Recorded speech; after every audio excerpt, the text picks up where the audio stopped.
Hello, hello.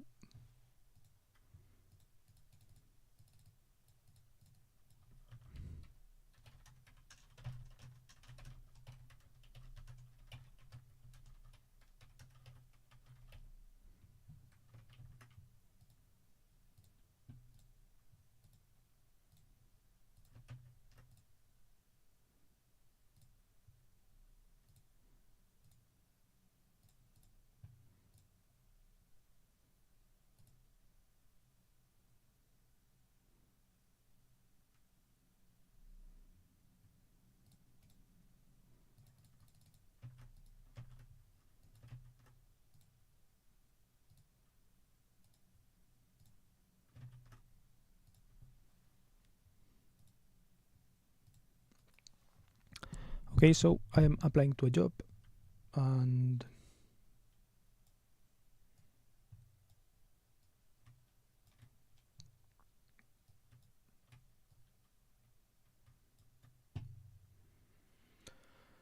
I'm going to be compiling reasons.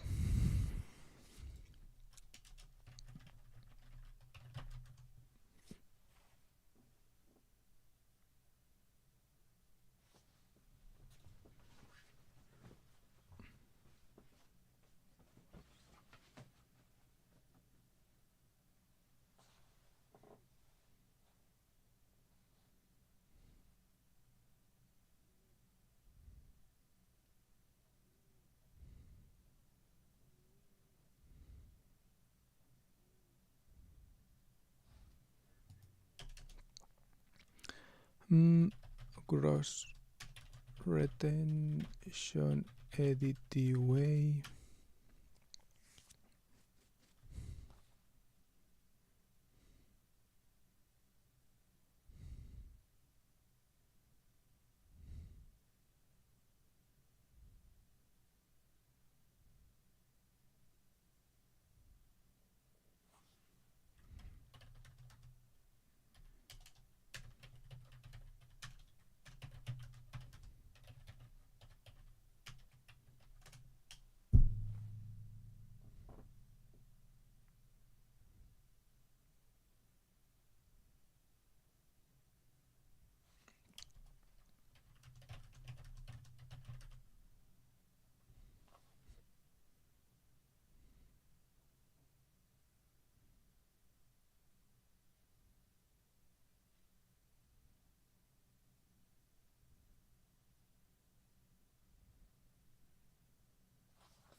Hello. Bueno.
Man, this is just too easy. If I could go back in time and tell myself from 1 year ago that there's a way for me to get visible abs without having to ever feel hungry or ever count calories, I would call bullshit. Because let's be honest, it sounds like a sales pitch. I'm not even a very good one at that. But this magic diet is exactly what I stumbled on. And it's not even what I was looking for. Let me explain. A few months ago, I got into a nasty accident, and then I got sick on top of that, and it really messed me up. I spent several weeks just lying around at home, waiting to recover and feeling sorry for myself, and as you can probably guess, I lost all of my good habits in the process. Once I started to recover, it was time for me to get my shit together again. Now, one of the bad habits that crept itself into my life was junk food. I started ordering food all the time instead of making it myself. I'm sure you know how this goes, right? When you're ordering food, you don't tend to order the healthiest stuff. Let's just say the situation got a little out of hand for me. So here's exactly what I did to fix this problem and get my shit together when it comes to how I feed myself. How do we go from this to developing healthy eating habits? First, let's make sure we ask the right questions. What exactly are the goals I want to achieve, and what are the problems I want to solve or eliminate? Number one, I want to eat healthier, which means more nutritional value, less sugar, less junk food, less empty calories. Number two, I want to feel better, meaning I want to feel high energy, I don't want to feel sluggish and have brain fog and have constant food cravings. Number three, I want to either maintain my weight or lose weight, but without compromising recovery. And that last part is really important. Remember that this is after an accident that involved a broken bone and a lot of soft tissue damage. I need my body to have all the resources it needs to fix that bone and also heal itself in general. And that takes a lot of calories and a lot of good nutrition. Ideally, I can be in a calorie surplus, but not put on fat, but rather build up muscle mass, especially around the injured joint. Alright, now that we have clarity about the problems and goals, the next question is, what is the easiest way for me to accomplish this? What is the fastest, lowest amount of effort thing I can do that gets me closest to all of these goals? Note that I'm not asking what is the best way to do this. I'm not looking for an optimum. I'm looking for something that's seamless. Realistically, I'm just not going to jump from the current bad eating habits into like a highly optimized, fully dialed in, perfect nutrition plan. Instead, I'm looking to make it as easy as possible for myself to succeed. And the solution I landed on is smoothies.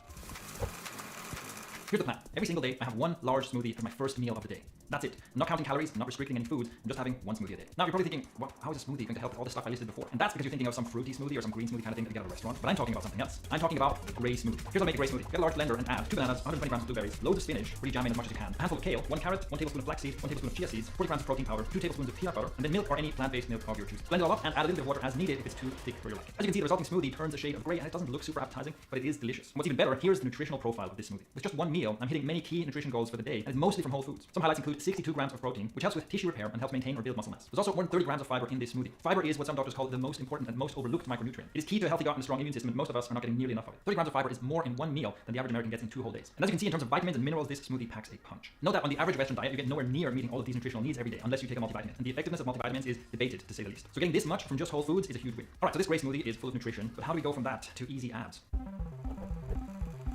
The grey smoothie I just presented you is actually the result of years of nutritional experimentation on my part, and recently I even wore a CGM to measure my blood glucose and further refine this recipe. Here are just some of the ways in which this smoothie is a total diet hack. 1, it's human behavior optimized, which is just a complicated way of saying that it's really quick and easy to make, so you don't resist making it, it's not a big task. 2, food displacement. Nobody likes counting calories or having to say no to your favorite foods, and this is why most diets fail. The grey smoothie is very filling. Because I have it as my first meal of the day, it means that I don't have to focus on food restrictions for the rest of the meals of my day. After having the smoothie, I'm so full that I don't even want to think about food for several hours at least. In short, having a grey smoothie means there's less room for junk food. 3, it tastes good. This is important. If your smoothie doesn't taste good, you're doing it wrong. A super tasty smoothie means I don't have to force myself to have it. In fact, I look forward to it every day. 4, the feel-good factor. I feel very satisfied after having this smoothie. And unlike with junk food, it's not a kind of gross and heavy feeling. It gives me all day energy, and it doesn't make me want to pass out on the couch or give me that my digestive system is waging war against last night's burrito kind of feeling. All this combined means by simply having one smoothie a day, I'm giving my body what it needs, I'm reducing food cravings, and I don't have to worry about what else I eat in that day. And here's how well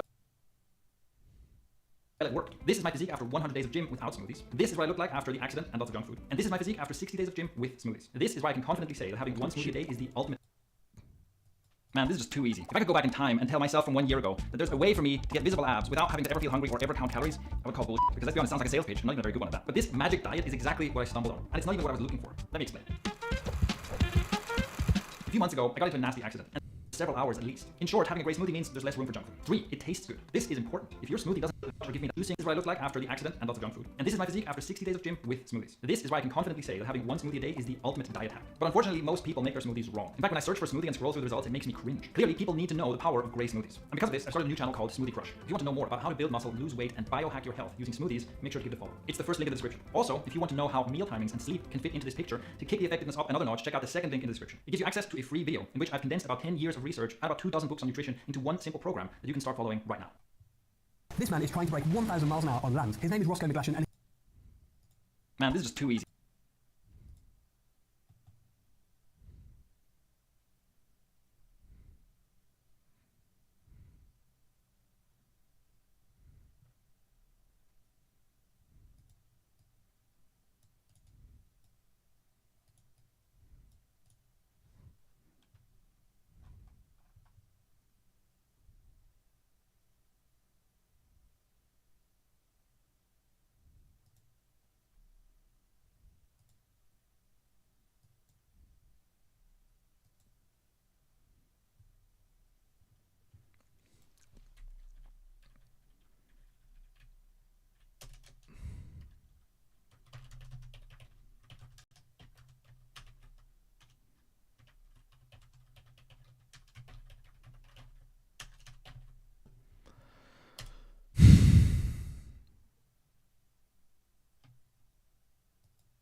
not sure what I'm streaming but silent.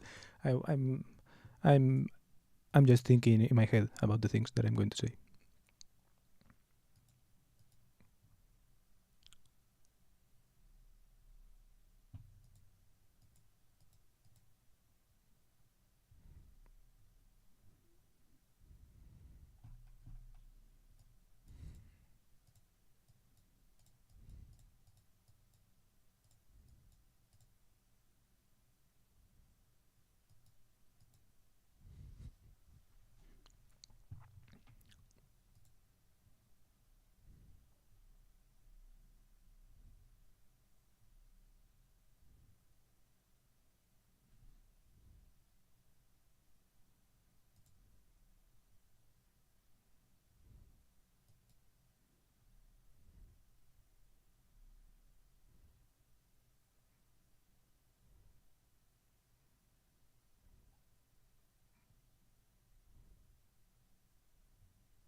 Yo, hello.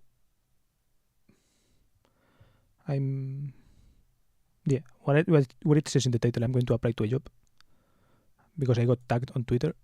I mean, I've seen the competence, like the competence, whatever. The other person, yeah, it's this job, and I got tagged in it on Twitter. But yeah, this other person commented on it, so yeah, this guy definitely seems way more capable or whatever. So I have to play my cards right. I don't know. I'm just going to be honest, right? He asks for honesty, authenticity, and wholesomeness. I'm going to bring at least authenticity. Let's see if he vibes with that. You will probably say something like, "That's not a good way" or something, but yeah, it's probably right. But I don't know. I mean, this guy has literally pushed a channel from a really famous guy in this space to 100,000 subscribers. Like, how do you compete with that, right? I can't compete with credentials, numbers, or anything like this. I have to think of another way. So, yeah. So it's definitely not going to be talking about numbers or anything.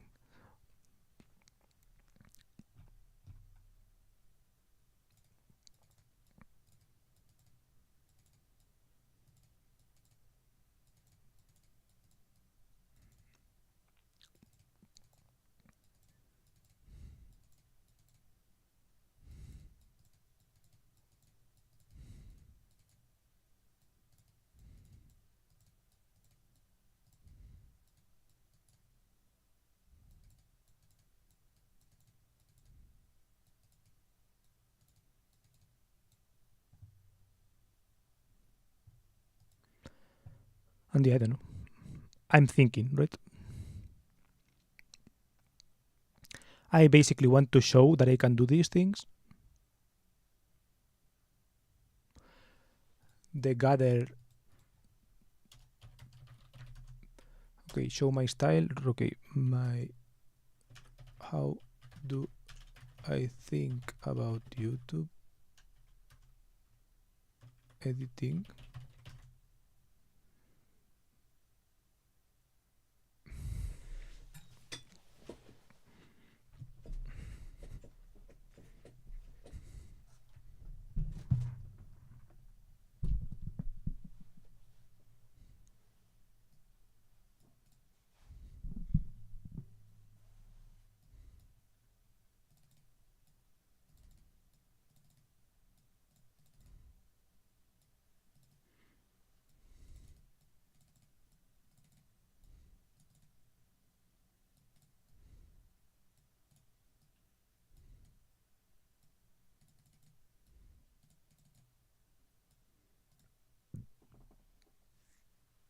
Sounds good as far as I know. Let's see.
Ah,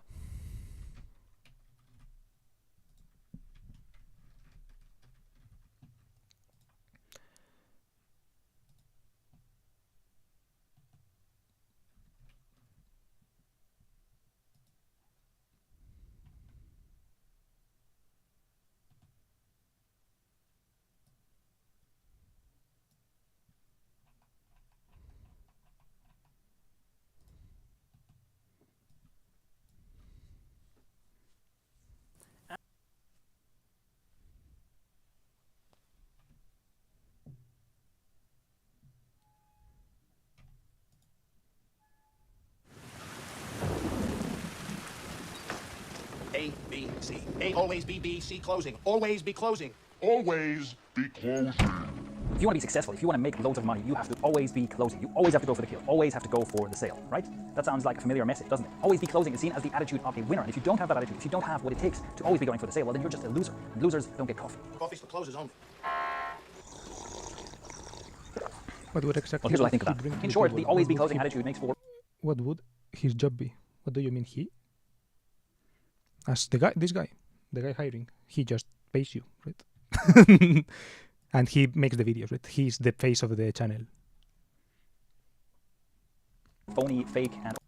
It's like from his description, the thing missing is writing and recording, right? So I assume he would write, record, and and the person doing full stack would do everything else, right? So editing, thumbnail, title, and all that. I actually think that if you're writing, you have, like personally, if you write, you have to write the title, right? You cannot write the video without writing the title. But I assume that it is, right? Because he mentions he loves writing somewhere in his description.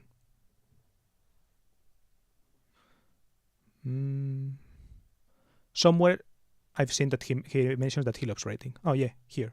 In his tweets he talks about about liking writing and all that. He has another one talking about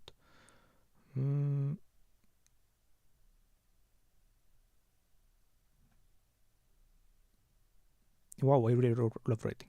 Something like this. So I assume this is what he means, right? Something like he has these writing ideas and maybe he I don't know.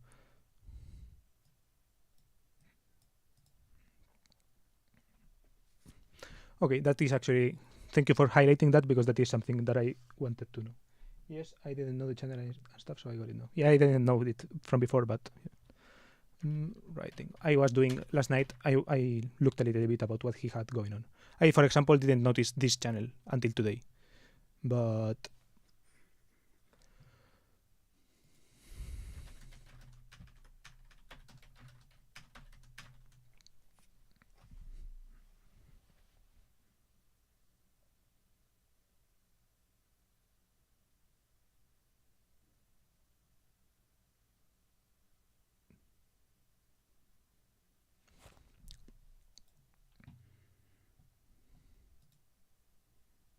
over-the-top marketing and sales messages. And you know what I mean, right? They're kind of trying too hard for example, I don't like selling pushy sales copy. That really stock footage. I hate the stock footage. we see and we know this probably works, but we usually don't want to be associated with it. In a recent video, I talk about how for long-term success, you don't actually need this kind of attitude. You don't have to be short-term profit-seeking, and you don't have to do hard selling for long-term success. But then what's the alternative, you ask? Well, here's my alternative. In my own approach to business, and especially to marketing, I have followed something like a motto that's an alternative to always be closing. And I've done so for a long time. That alternative is never be desperate. The way I see it, always be closing, is the motto for the employed salesperson with a quota and the stack of leads that they have to get through. Never be desperate is the motto of the entrepreneur with a smart marketing strategy. And primarily, this is about exactly what it takes. Never be desperate. I try to make sure that in all of my marketing, all of my sales processes, so everything I do to try and win new customers for my business, that I'm never desperate. I'm never desperately trying to cajole or convince someone to become a customer. Because for me, the moment I have to do that, it's an indication that something went wrong elsewhere. So let me break the never be desperate idea and strategy down into 3 main points. Point number 1 is what we could call product market fit. You have a great, highly valuable product that either solves a problem that people desperately want to fix or that brings some value to a group of people who have a desire for that thing. And is it a differentiated product? Is it clear what makes your offer unique and different from the rest?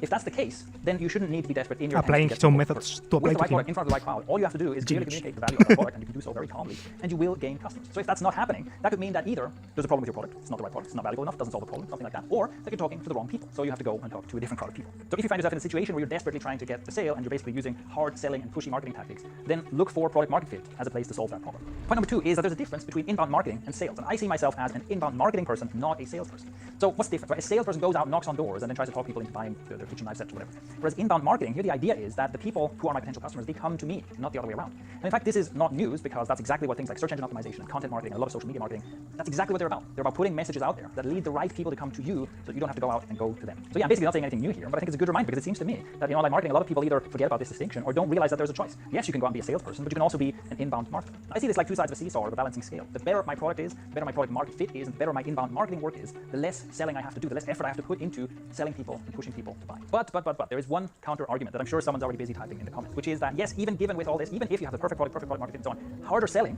is going to make you more money. Because even if you have great inbound marketing, a great product, great sales page, your conversion rate is still only going to be a few percentage points, right? And so harder selling is going to bump that up and it's going to make you more money. So really, am I just leaving money on the table? Am I just being a goody two-shoes despite myself? And am I just giving horrible advice here? You can think of it like this. When people encounter your product, there's going to be immediately 3 groups. Some are immediately in the yes camp. They immediately decide they want what you have to offer and they make a purchase. Some are in the no camp. They're not going to purchase and nothing you do will convince them otherwise. And most are in the middle. Most are in the maybe camp. And selling is the process of moving people from a maybe to a yes. This kind of stock footage, I like that. Who've already found you, is moving people from that maybe to a yes. Now here's one of the problems. The more you push, the harder you push, the more people you move from maybe to yes, the more people will become customers who really shouldn't have, for whom the product really isn't that great of a fit, and for whom the purchase decision would have been better as a no. And that is where the short-term versus long-term view becomes important again. Because yes, in the short term, you can just push as hard as you can to get as many people into yes as possible. But in the long term, if you're building a business for 5, 10, 20 or more years, and you want to have repeat customers, you want to have people who are happy about their purchase decision and the entire process they went through, then pushing harder will eventually hurt you in the long term. There's one scenario for me where pushing people from maybe to yes is kind of the most positive scenario. And that is when the objection is price. If you're selling an expensive product, but it's a highly valuable product, you're talking to the right crowd, and the objection is basically, well, should I spend all this money on this product? That's what I like.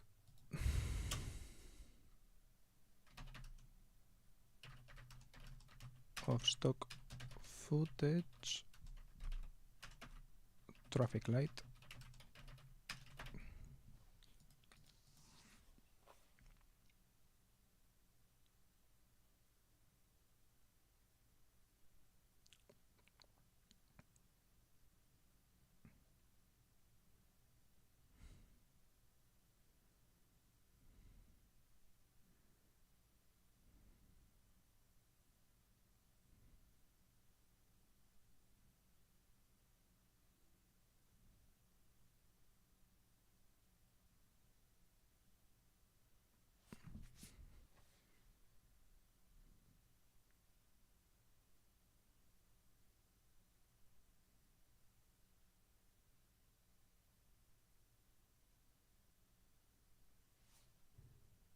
what's stopping people. And there you push more people towards yes, that's basically good for your business and it's good for them as well, as long as you're only pushing people who can actually afford the high price that you're charging. This again, in some sectors, if you look at enterprise business stuff,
that costs a lot of money, no problem. But in some sectors, people are doing a lot of salesy stuff to push people towards a yes when really they shouldn't, right? So you're getting people to spend thousands of dollars that they don't really have. You're getting people to go into debt to use their credit cards to buy stuff and so on. That is bad, and I don't want to have any of that. So even in that scenario, there's a limit to how hard I want to push, even if there's more money to be had. Which brings me to my final element about the never be desperate concept, which is nudge but don't push.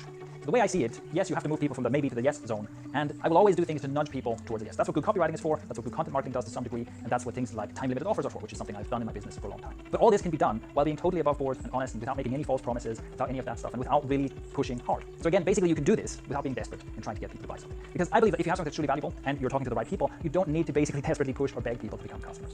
And not least, one of the reasons I follow the never be desperate idea is because I just don't want to. So even if there is more money to be had, and even if it wouldn't harm my business in the long term, I just don't want to be doing that.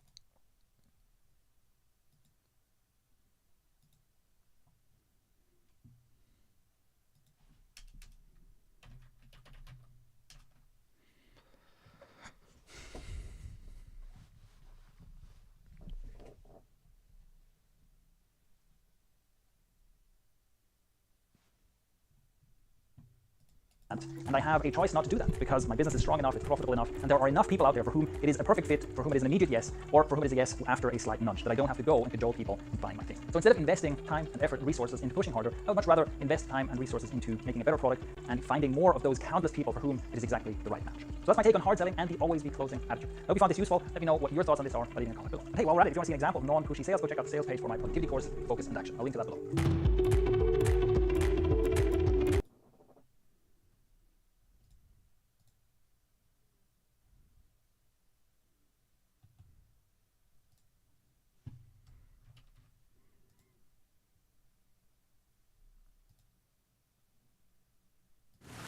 I also liked props.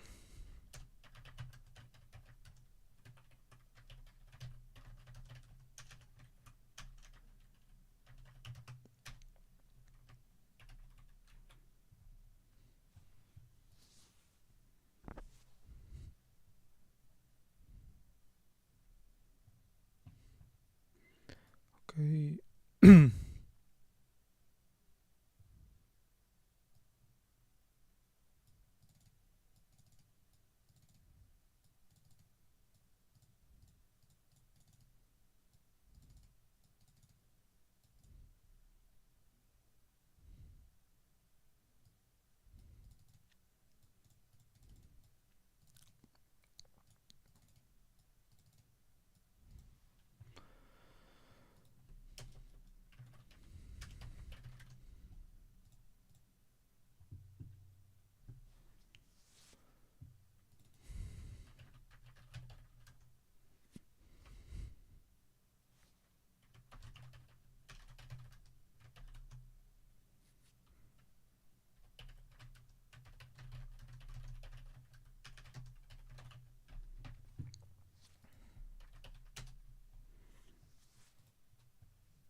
Okay.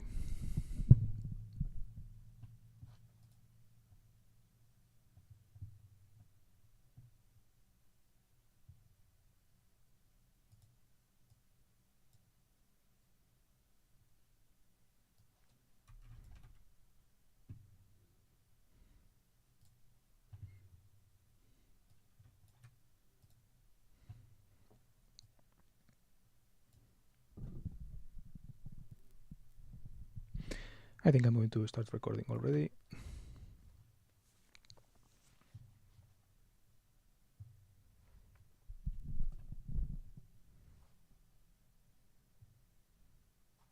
Hello, Shane.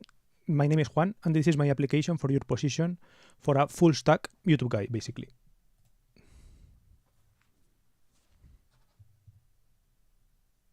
I am this guy, Koskoro Drift, and I got here because Universe mentioned me.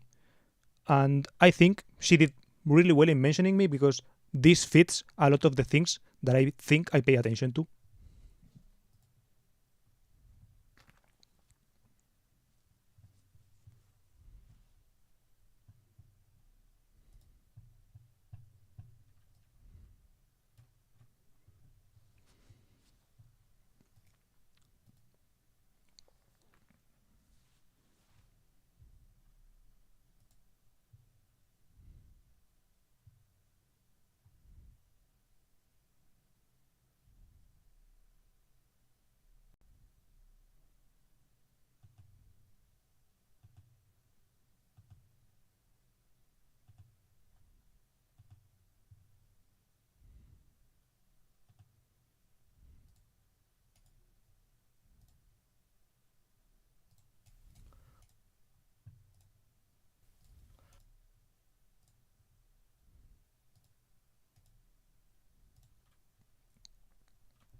For example, one of the things you mentioned in your application is timestamps related videos, pinned comments, etc. That you want a person to handle these things.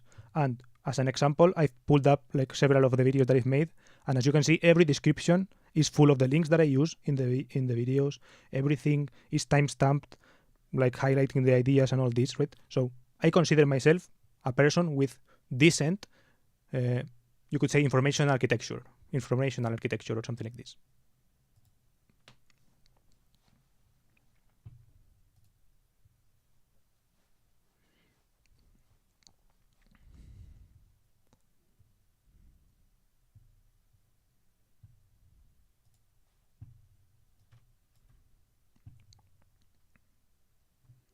Another thing you mentioned is gathering questions to answer, comments to respond to, related content, that kind of stuff. And for this, I also think I am a good person for this because I have made a lot of comments throughout my life. And yeah, this is an example. I made a script to process all of the comments that I made that are over X amount of words, right? So I spend a lot of time in comment section. This is kind of my way of proving that I spend a lot of time reading comments from other people in other channels and responding to people's videos via the comments. So I think I have a lot of experience like in this comment world. I have calculated I have almost 100,000 words written in comments, and yeah, this is like one pointer.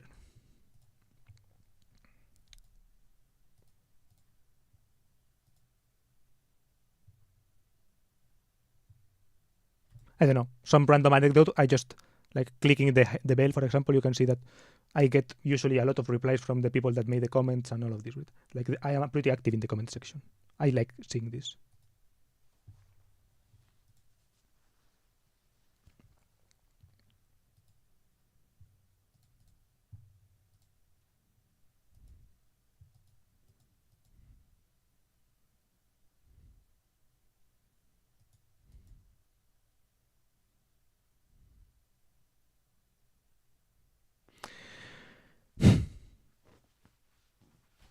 Okay, I'm going to redo the thing because I think it sounds strange a little bit.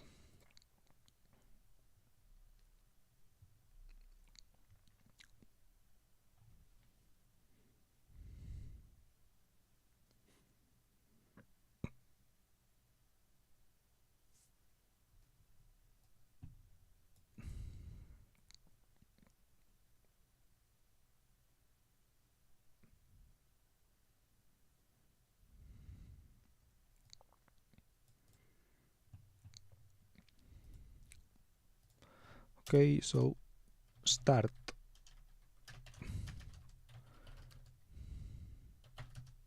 Saying the first level things.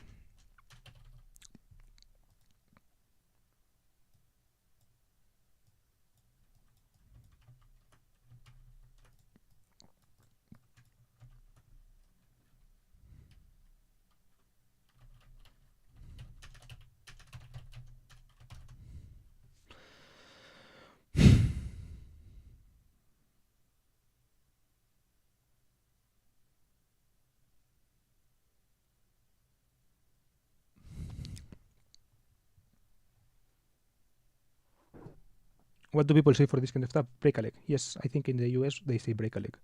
Or in Spain we say mucha mierda. So like a lot of shit because it has like theater origins, like origin for like people in plays and all that. I don't know where the break a leg thing comes from, but I do know the mucha mierda thing.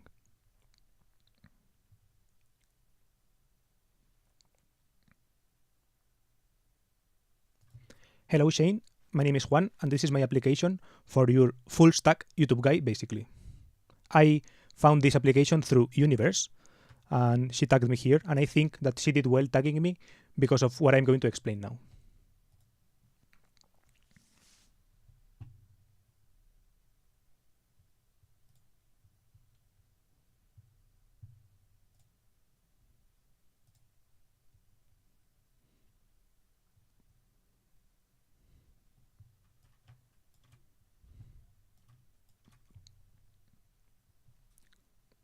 Okay, so first I'm going to explain why I think Universe tagged me, and then I'm going to explain a little bit more about the rest of the things that you mentioned in your application. So the thing that she tagged me probably is that this timestamped related videos pinned comments thing. If you go to my channel, well, my channel name is Coscrodrift, just like my Twitter username, you will see that I have a lot of videos that are relatively long, where I would call it informational architecture is pretty decent, right? You can see in the descriptions that I have everything timestamped, that I have all of the links of the things that I mentioned inside the video well laid out, right? So it is, I would say, like good for future proofing, or they are always thought for in the future sense. This is another example. This is another example.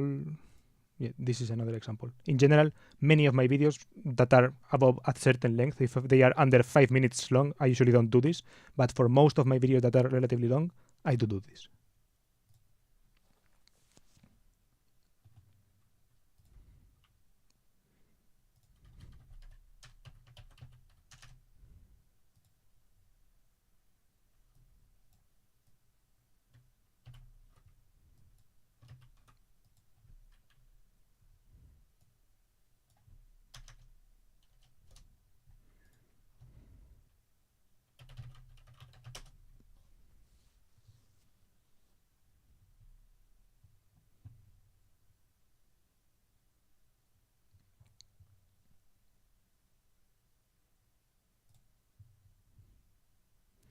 Yes, she has literally said it herself.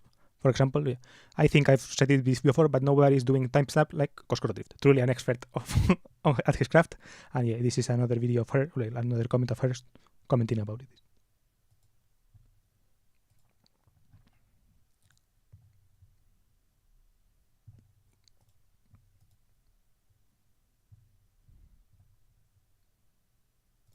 Then back to the other things that you mentioned here. For example, editing, thumbnails, testing titles. All of these I have done in some part.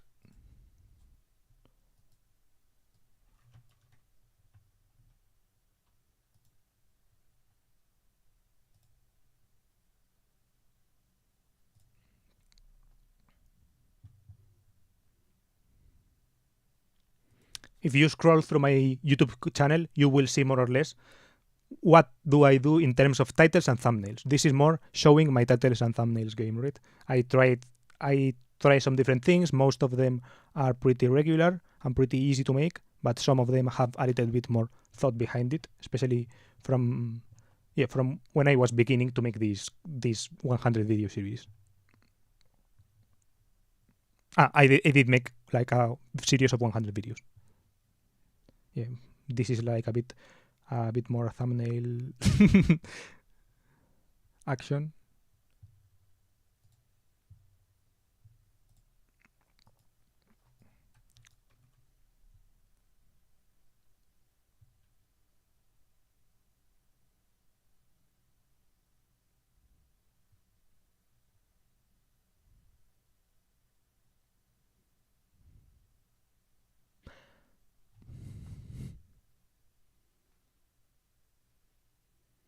In German we say Hals und Beinbruch, so break your neck and your leg. Damn.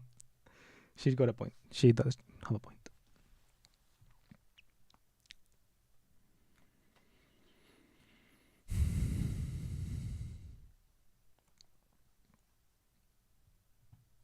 Okay, I'm going to restart.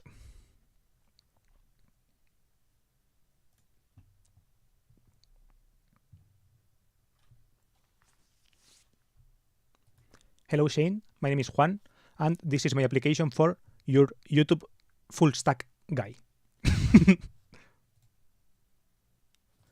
Hello Shane, my name is Juan, and this is my application for your full stack YouTube guy, basically.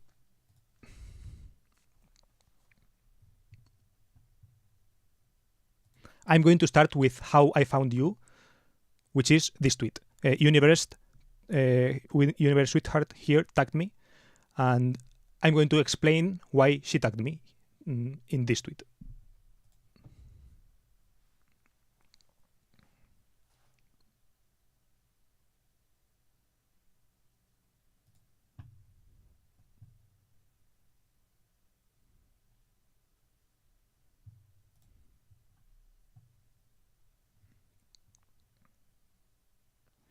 So, as you can see here, she has tweeted that nobody is doing timestamps like me, right? I have been doing, for some context, I have been doing a 100 YouTube video series, so I tweet my videos every once in a while, and we are mutuals. So she noticed my videos, and she sometimes watches them, and she sees the timestamps and how I, you could say, architect the information inside.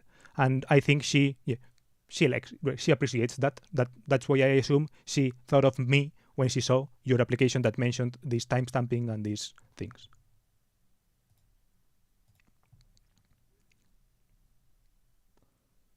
Now, as an example, this is one video, a longish video from my 100 video series.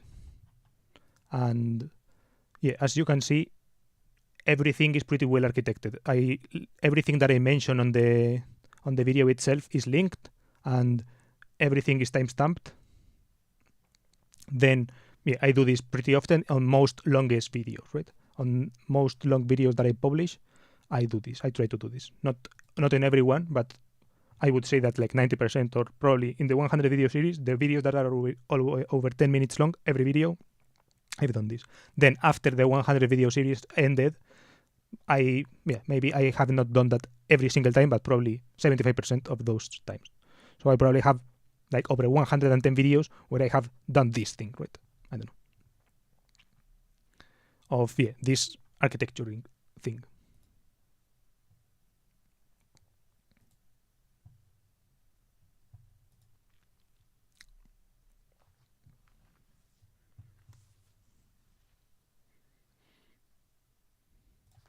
Then I'm going to talk about the rest of the things that you mentioned in the order that I think most captures my uniqueness, you could say.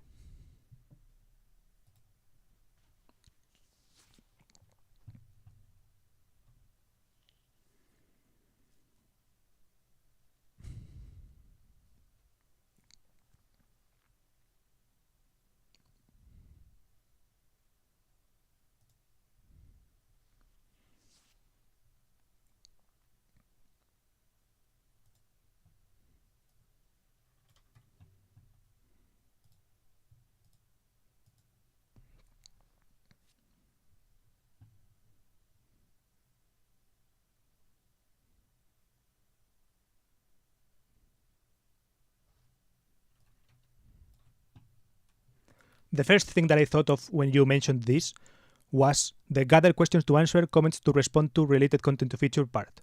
I think I am a person who really cares about comments and about comment quality and about all these things. And yeah, for some context, or for some like proof, I don't know how to prove this exactly, but I have written over 100,000 words in comments. And this one was a parser.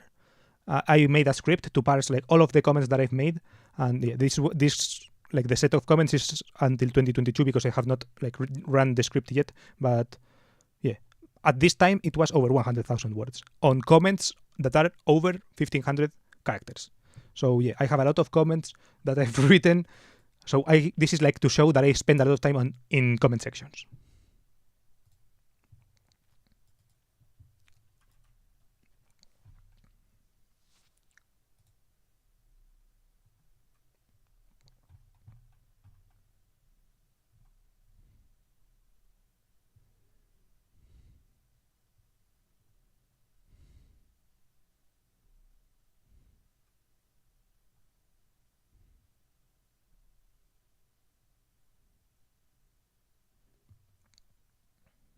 I'm trying to keep this video more or less short to respect your time, but if you're curious about more of this, I think I talk about comment quality and comments and all of these things in my Thinking Out Loud about videos KPIs. In this video, I talk about comments a little bit more in depth.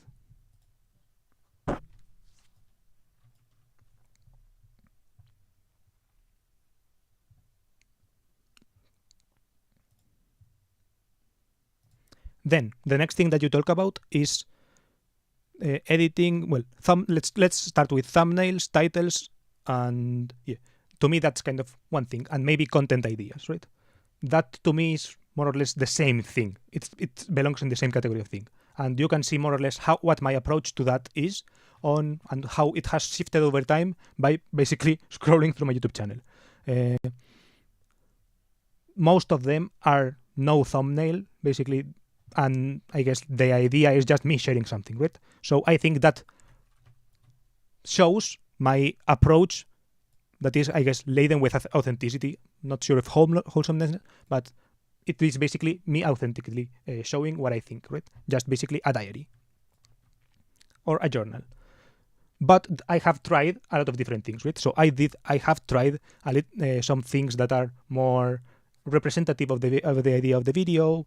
I've tried more, there's pretty blunt thumbnail style, a little bit of the classic text, some question formatting, like contrasting the question with the title, some more regular thumbnail style. Yeah, I have tried a lot of different things.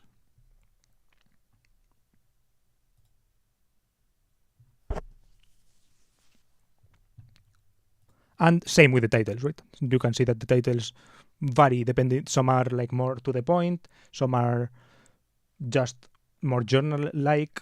It depends, right? If you've watched YouTube, you've seen that titles you can find videos that do well that are just really plain titles, right? And just a Minecraft thumbnail, and it suddenly like pops off, right? It's very. I think it depends a lot on this authenticity of the video, right? But in everything is like a combination, right?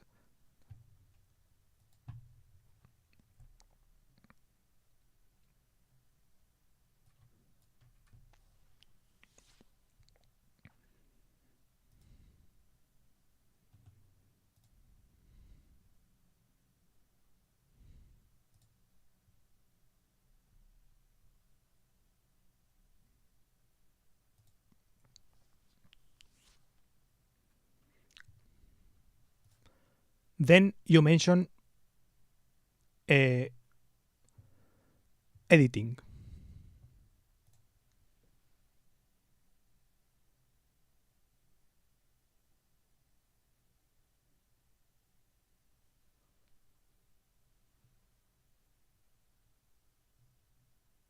I did think in your first take you did a better explain in the beginning. Okay, maybe I will do that again.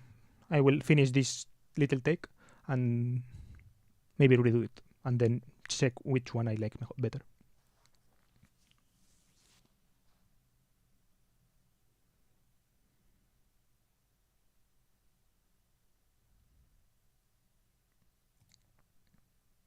As an example of editing, I do have like an editing reel playlist, and I will go a little bit over some of the highlights, I would say. This is a video where I was trying to show more or less like my editing skills in the sense of in how I perceive editing, right? This is kind of how I view editing. It's less fancy transitions and all of this, and it's more trying to show things graphically, right? Trying to use the visual medium to communicate something that, right? So it's not like you're watching a podcast. Many of my videos are watching a podcast, but I want to show that editing is like the thing about editing is more than that, right? So, for example, trying to represent an axis visually, right, between formality and informality, and trying to place different different media, depending on where they are, right? This is something I want to show. Or, for example, trying to show a concept. When you say casual, you say the word casual, then you highlight it in the text that I was talking about, and then you show something like a brain with a hat or something like this, right? And to show formal, you show the brain, but with a top hat. The other thing before was called the cap. But yeah, this kind of thing is what I wanted to show here. Then I have more different kinds of editing, right? I have a podcast that I edited, that I co-edited, so it's basically putting things together and showing multicam footage, and then showing things when they are relevant, right? So if I talk about a tweet, then we show the tweet. This kind of thing. Right? This is kind of basic editing. I talk about a tweet, I show the tweet. This kind of show, don't tell things.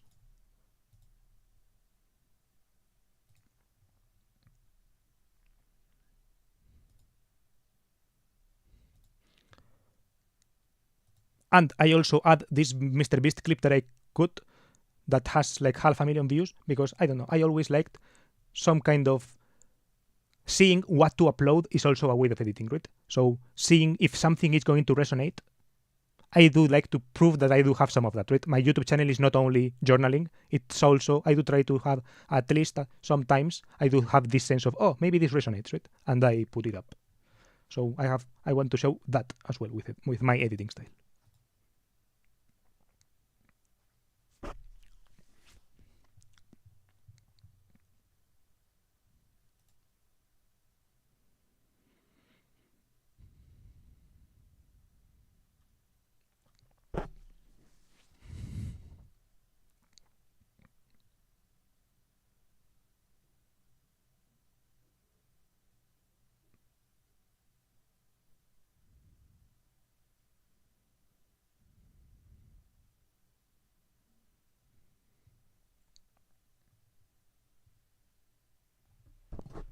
I was talking about the one being better than the second take, not this one, but yeah, you could listen back and check what is best. I forgot what takes, like what I said on each take.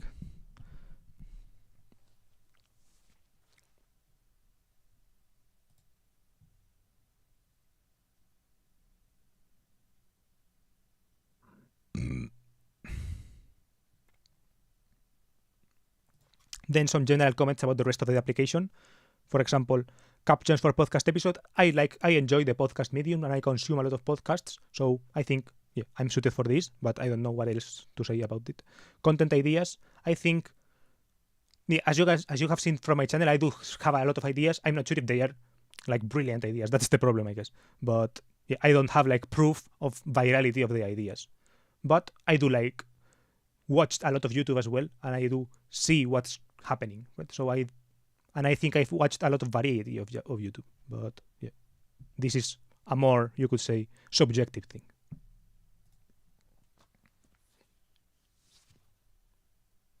And for product links or CTAs, well, I know how to use them, and I think I also show what my approach is to informational architecture, and I think that CTAs and product links kind of belong there with all that.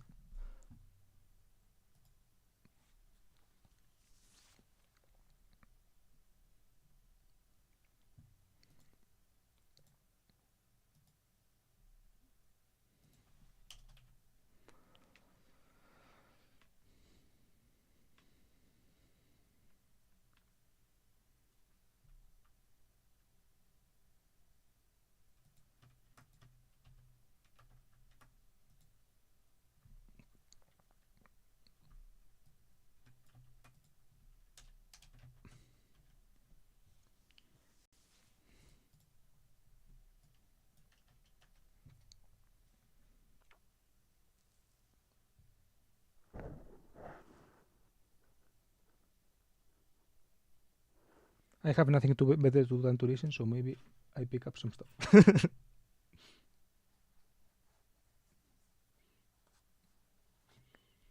If you want to give...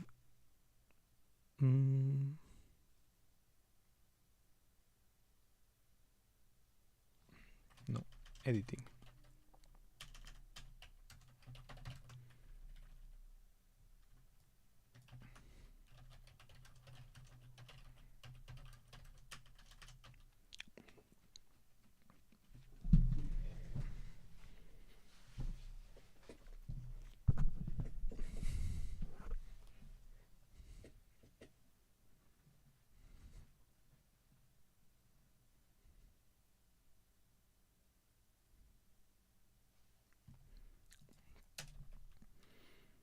Visual style, podcast, multicam.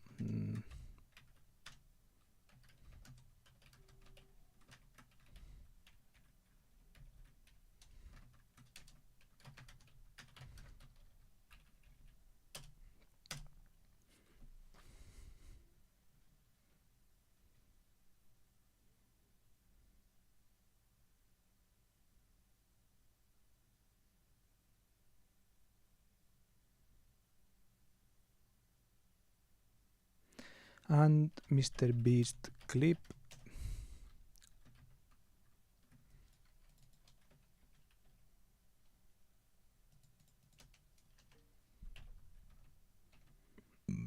Oops, sorry.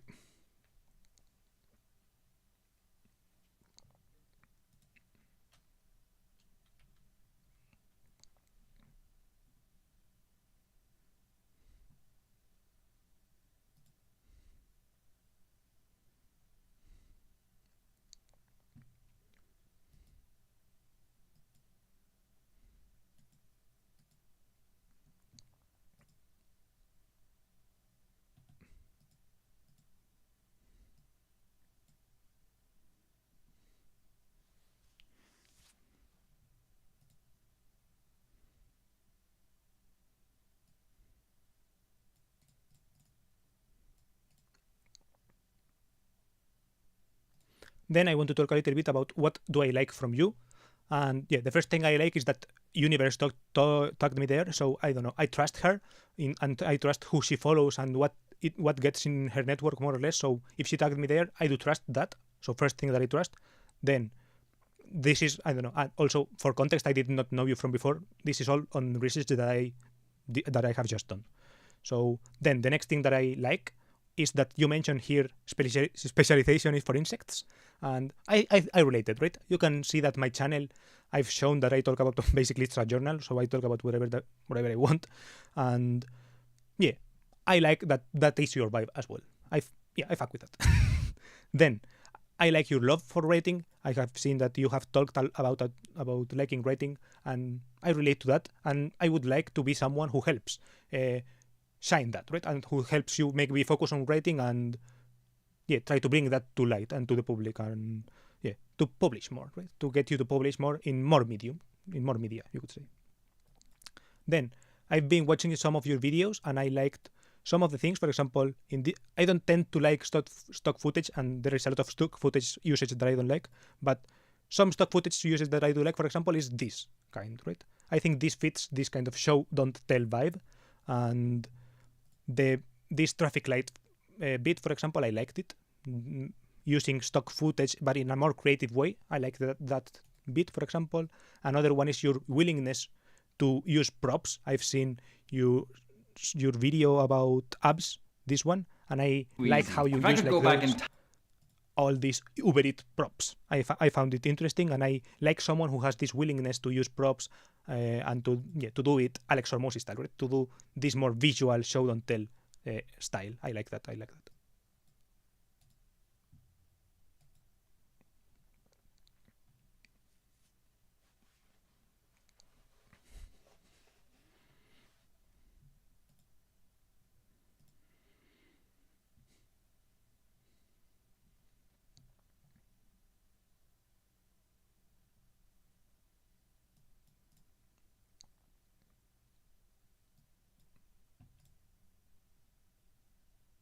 And to end my application, I don't know, I tend to end my applications in a strange way.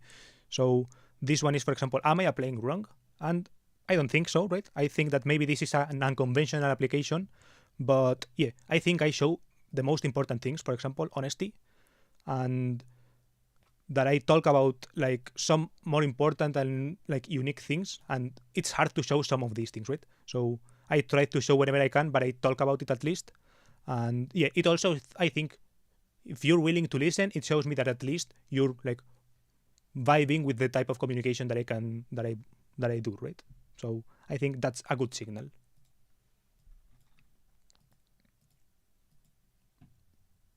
Oh, and I have done a little bit of competition analysis, and I have seen, for example, Mark Koenig's account, and I don't know, it's like on numbers and everything like that, I can't compete, right? I can't compete with a guy who has literally worked with like Tiago Forte and who has proven that he has taken a channel from like 100,000 from like 4,000 to like 100,000 subscribers, right? I can't compete with that. So I guess like that is why my application is unconventional, right? Because if I try the conventional route of being like, yeah, these are the numbers, right? I don't have them. So yeah, this is basically I guess I talk about some things, but I show honesty at least, right? So yeah, this was my application. Thank you for listening. Hope you made it until the end, and you will see that in this description as well there are more links for you to check out and the ways to contact me. So yeah, thank you for reaching until the end, and bye. Okay, I'm going to try to do the same thing but faster.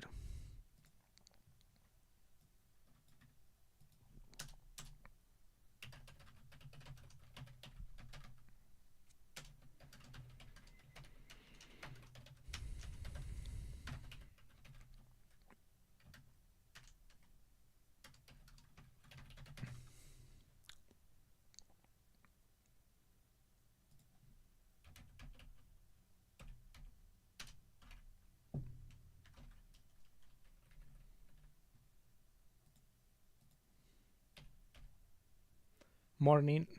Hello, Cuadro. Today is 26th, right? 26th. Hello, Shane. My name is Juan, and this is my application for your. This is full stack. Minutes. Okay, let's see what you meant. Hello, Shane. My name is Juan, and this is my application for your position for a full stack YouTube guy, basically. I am this guy, Coscorro Drift, and you liked this part, right? Did you like this? Was this the thing that got you liked? Here because Universe. Whoa, nice jacket or t-shirt. Thank you. It's Scuderia Ferraris. A bit small, but well, it has this kind of asymmetrical thing. Mentioned me, and I think she did really well in mentioning me because this fits a lot of the things. Okay, so I will redo it, just everything again, and I will compare at night or whenever I'm going to upload it. I will compare it afterwards.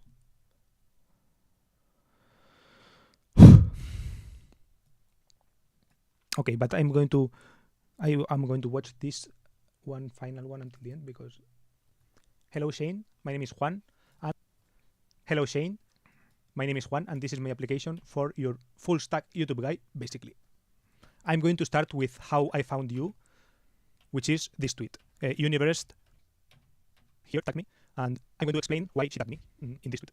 So, as you can see here, she has tweeted that nobody's doing timestamps like me, right? I have been doing, for some context, I have been doing 100 YouTube video series, so I tweet my videos every once in a while, and we are mutuals. So she noticed my videos, and she sometimes watches them, and she sees the times. Okay, I think I'm going to do the same video, but instead of going straight to the point, I'm going to be like, okay, first I'm going to talk about this, then I'm going to talk about this, and then I'm going to talk about this, right? I'm going to talk about everything. First, I'm going to like spoiler everything, right? Okay. So I'm going to do that.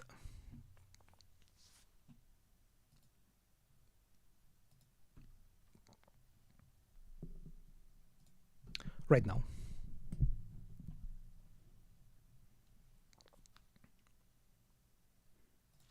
Hello, Shane. My name is Juan, and this is my application for your full stack YouTube guy, basically. And I am this guy, Coscorro Drift, whom Universe tagged. Okay, now in this application.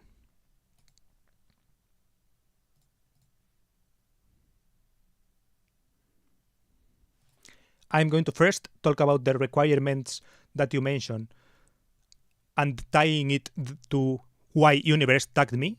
Then, and then I'm going to talk about what I like about you and why do I think I like your vibe and I actually decided to apply to you. And then I'm going to talk about whether I am applying wrong or whether this is some kind of unconventional application and why I am doing this, right? So yeah, now to one.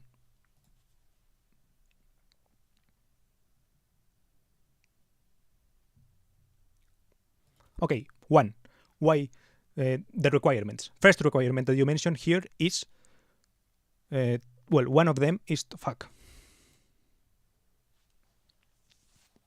Okay, think before you do it. Think before you do it.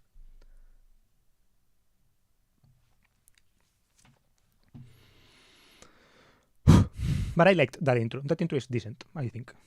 It's pretty like straight to the point. It's well, not straight to the point, but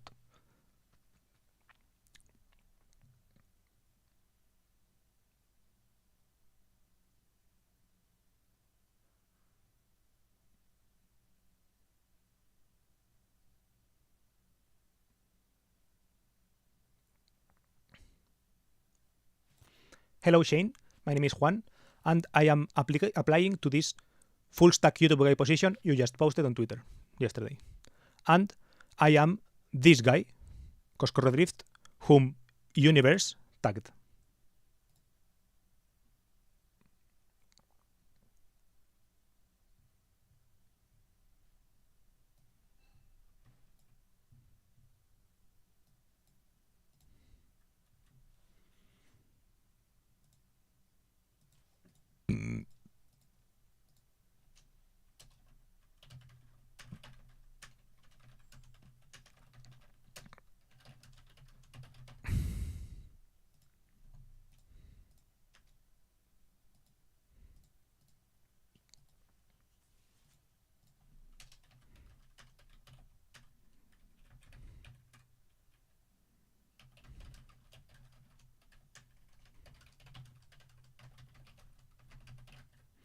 And well, I will check that out.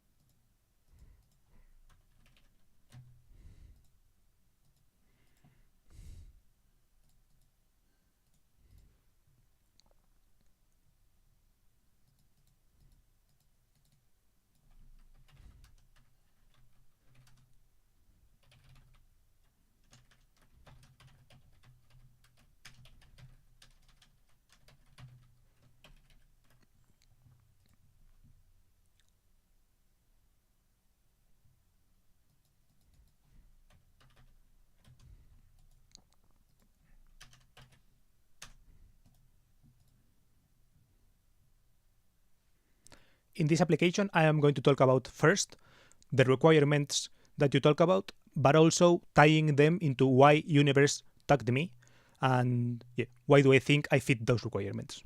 Then about what I like personally about you. So like why after seeing that I fit those requirements, like why did I actually decide to apply to you, specifically, and then about the application itself and whether whether I am applying wrong or about the unconventionality of this application, you could say.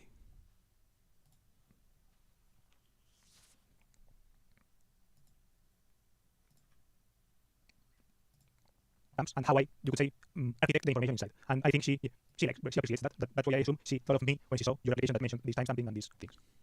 Now, as an example, this is one video, a longish video from my 100 video series. And as you can see, everything is pretty well architected. Everything that I mentioned on the video itself is linked, and everything is timestamped.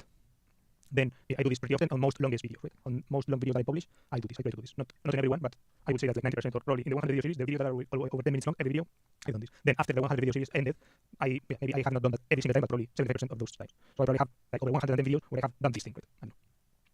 Of this architecture thing. Then I'm going to talk about the rest of the things that you mentioned. Okay.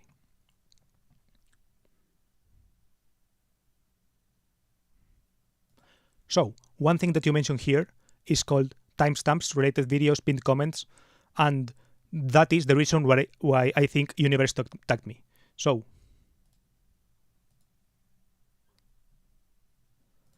if you look up Universe Sweetheart timestamps on Twitter, you will see that she has tweeted a couple of times about me doing timestamps like relatively well, right? And I think that you specifically mentioning that caught her attention, and that's why she tagged me. And why does she think that?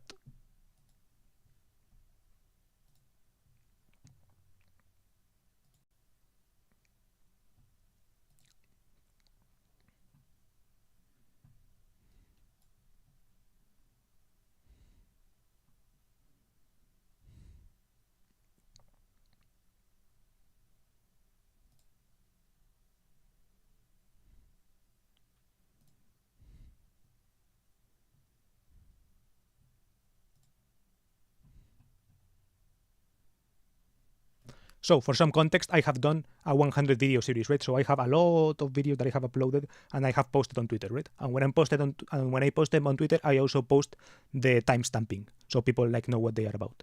And in many of these videos, my timestamping is pretty, you could say, extensive, or like the informational architecture, you could say, is decent. So for example, this is like I picked up a couple of random videos from my channel, and yeah, basically I have to pick some of them because like on the short ones I don't do it, but on the long ones, starting like over 10-20 minutes, I always do this, which is basically architecting the information. So you can see that everything is timestamped, and you can see that everything that I talked about that can be linked is linked. Same here, right? I talk about a couple of things and I timestamp it. Talk about some things that I link, timestamp it. And yeah, this is basically a constant on my channel.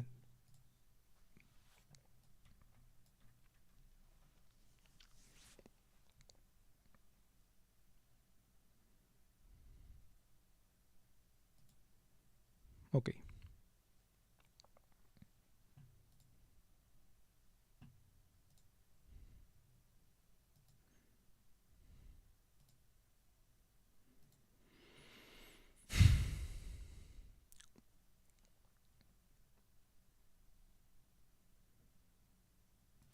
Another thing that you mentioned that I think I am good at, or that I think I am particularly unique at, is this gathering questions to answer, comments to respond to, related content to feature part.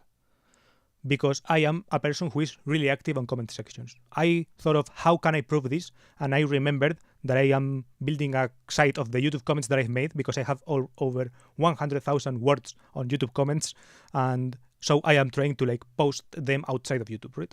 And this is, for example, the parser for the comments, and I have a ton of comments with over 1,500 words, right? I'm parsing them because I also comment short things, but I wanted to only make blog posts or something like this about the long comments. So yeah, I have some proof of having spent a ton of time on YouTube comment sections. Some anecdotal proof: if I go to a channel or whatever, I check the notifications and I can see that I get like hearted or whatever by the authors quite often, because because I'm on there pretty often, right?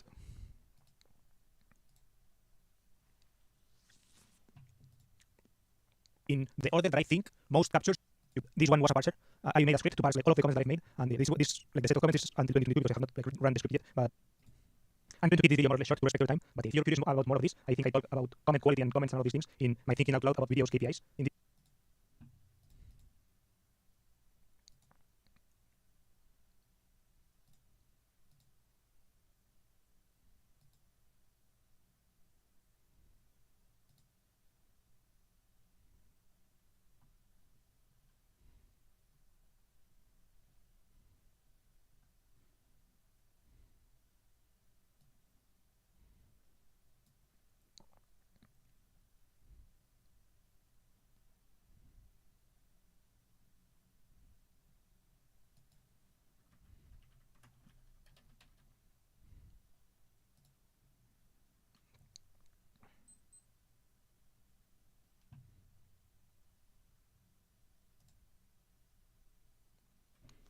I'm trying to keep this video a little bit short to respect your time, but if you want to know a little bit about what I think about this, I made this video talking about comment quality and all of this in this Thinking Out Loud about my videos KPIs.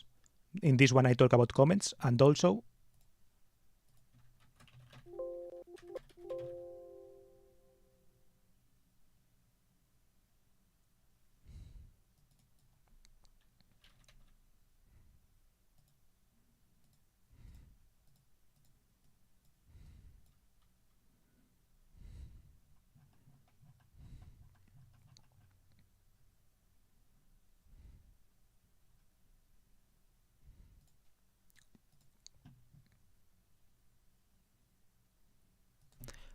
in this video called What I Want to See More of in 2023, I talk about Caroline Winkler, and her channel has a good comment section, and I talk about it also a little bit.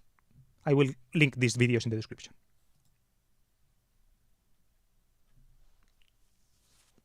This video I talk about comments a little more in depth. Then the next thing that you talk about is editing. Well, let's start with thumbnails, titles, and yeah, to me that's kind of one thing, and maybe content ideas. Right? That to me is more or less the same thing. It belongs in the same category thing, and you can see more or less.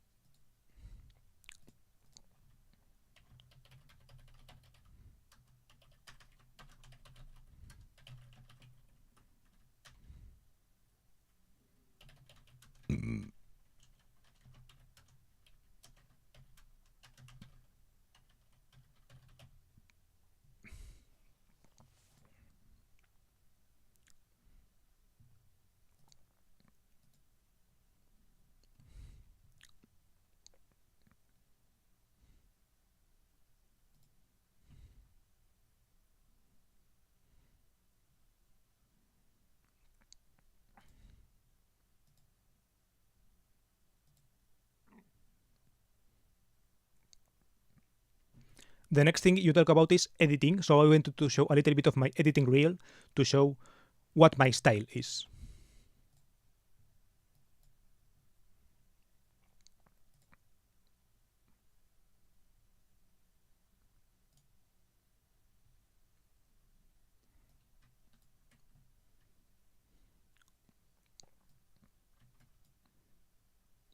Most of my 100 YouTube video series is quite journaling, right? It's me journaling basically, so it doesn't have a lot of editing. But I do have a small editing reel to show what I'm capable of and what my style I consider is, or what do I think editing is for. Because when I edit, I want it to be for something, right? And for example, this video is edited and I show some things like, these kind of things, right?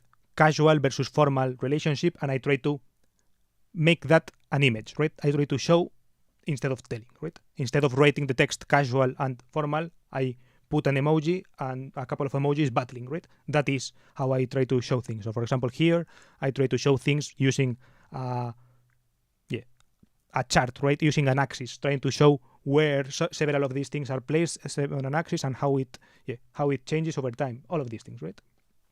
This is one way I think of editing. Then you also mentioned podcasts on your thing, and I do have a podcast. You mentioned captioning it, and I have not captioned this one, but it is something that I can do. And I can edit podcasts, for example, in this more show, not tell way, right? Because when podcasts need editing, it's either to cut empty time or to show something, right? If you are talking about things and you want to show something,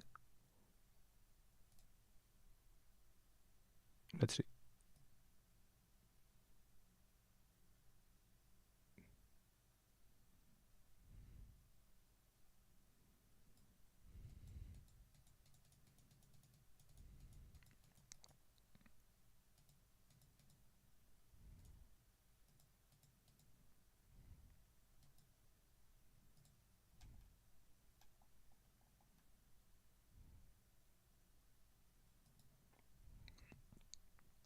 For example, here, if I'm talking about a tweet and I show the tweet, right?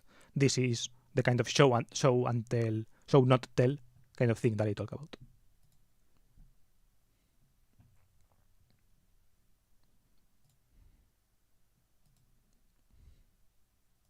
Then on my editing reel, I also show this Mr. Beast clip, and you mentioned that you don't want people who do this gross retention edit way, and I think he's the poster child of that. So maybe not the best example to bring up, but I thought this is a good example actually, because the clip is a pretty chill clip from a podcast, right? So the clip itself is not edited for retention or anything like that, right? It is just showing this kind of vision of what can do well and what will people be interested in, right? It's like showing, I related to this, I was interested in this clip, let's share that.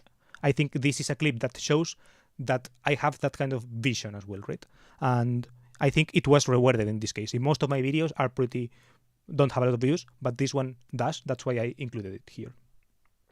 And then I also have videos that have like more editing, like more intense editing. Like this has a pretty intense tracking of the person here and some of these things. But yeah.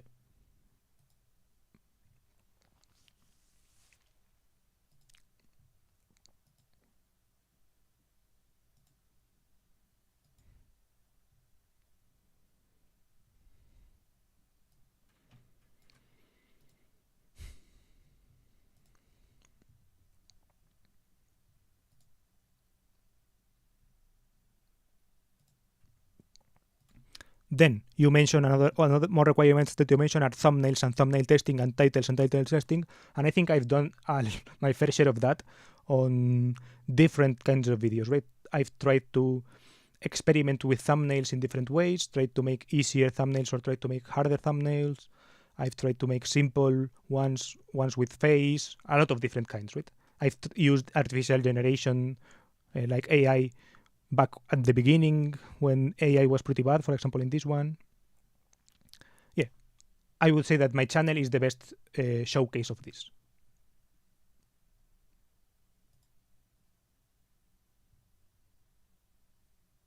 The MrBeast thumbnail, for example, is this one. It's also AI generated. Like the people with the question marks are AI generated.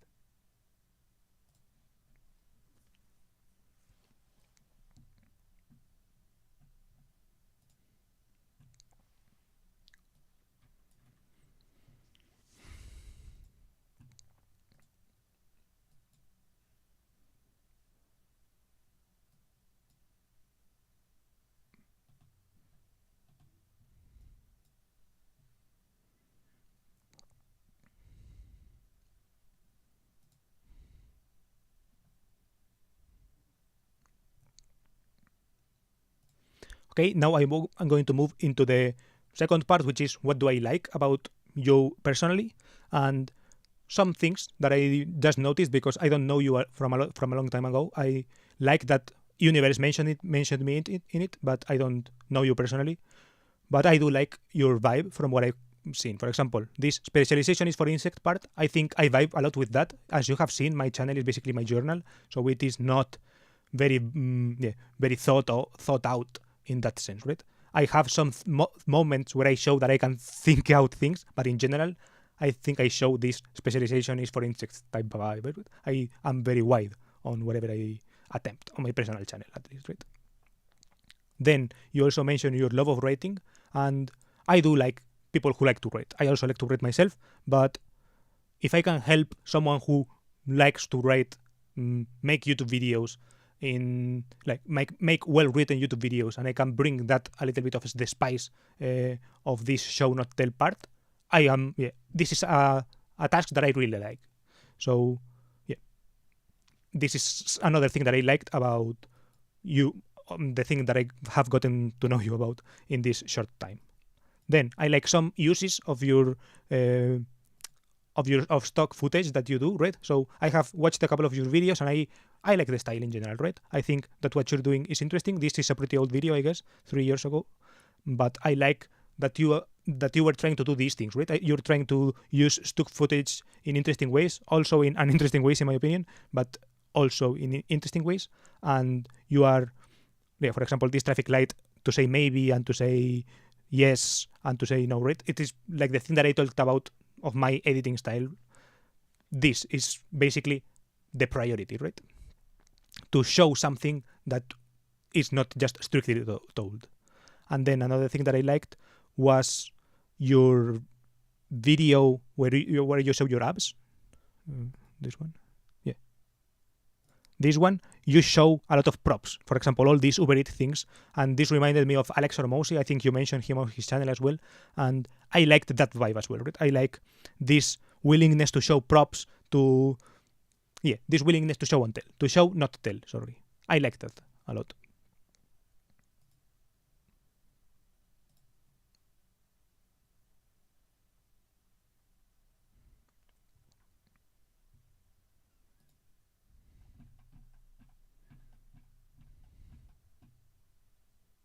And yeah, in general, I like your vibe, and the fact that that universe tugged me there is a good signal for me. So yeah, that's something I like.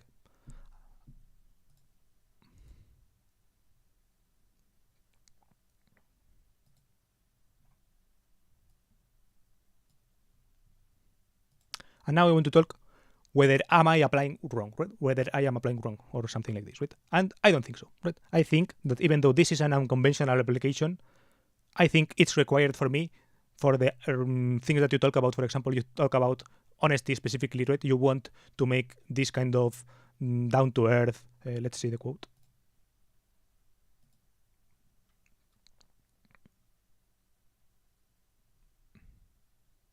Yeah, this authenticity and wholesomeness.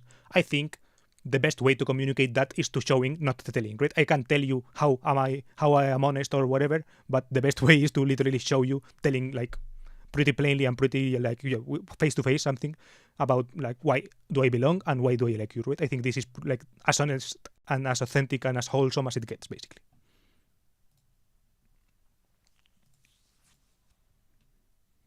And yeah, I guess the bad part is that I don't show everything, right? I can't show all the things that I mentioned about the comments.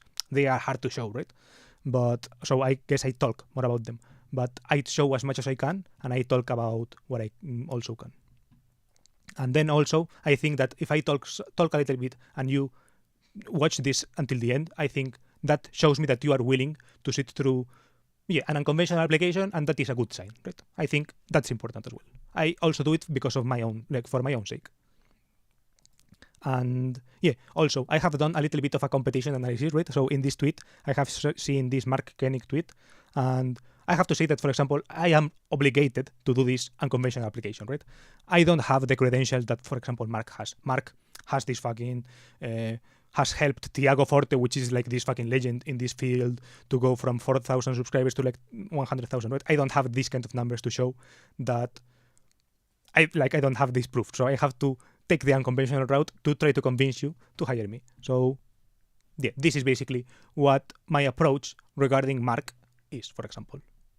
And yeah, this is basically how I want to end the application. And thank you if you watched until the end, and hope to contact you. You will see that the description is pretty well organized, at least considering my tastes.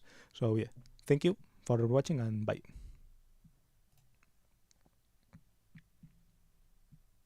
Okay, this is the one. I'm not even going to check the other one. This is the one that I'm going to upload.